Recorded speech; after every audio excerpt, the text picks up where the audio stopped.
Stendā Vidzemes šosejas pieturas ir apvienojušies Smiltenes, Apes un Raunas novadi, aicinot tik vienu apmeklētāju piestāt kādā no tām, lai iepazītos ar daudzveidīgo turismu piedāvājumu.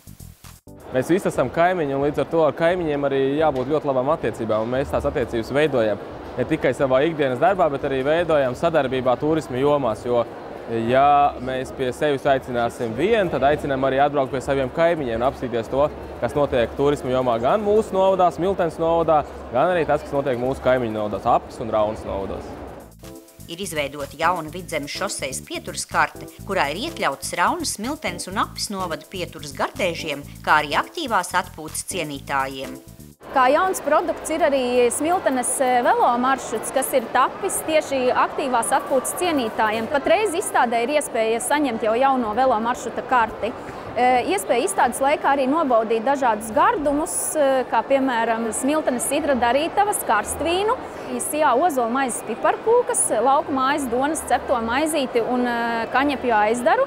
Tāpat arī ir dažāda veida produkcija no citiem novadiem, kuru jūs varat šīs dienas arī izbaudīt. Gatavojoties jaunajai turisma sezonai, Raunas novads ir izveidojis jaunu bukletu, kurā apkopotas apskates vietas no Raunas un Drustu pagastiem. Mums ir ar ko lepoties ne tikai, kad mums zināmais viens apskats objekts Raunas stabraks, bet arī sieru un makaronu ražotne, Raunas metāla kalumi, Raunas ceplis, ļoti plašs piedāvājums.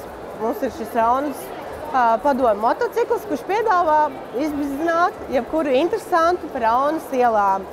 Iepriekš, protams, vienojoties, bet tas tā kā ir iespējams. Vidzemes šosejas galapieturā Apes novadā sola ikvienu iepazīstināt ar akciju Senā Atzeles zeme, kas norisināsies jau 5. gadu laikā no 1. maija līdz 31. oktobrim.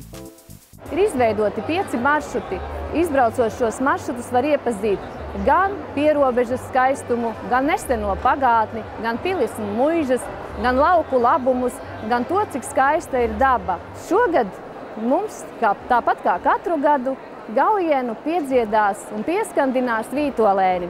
Vītolēnus mēs pie sevis gaidām laikā no 18. līdz 25. jūlijam.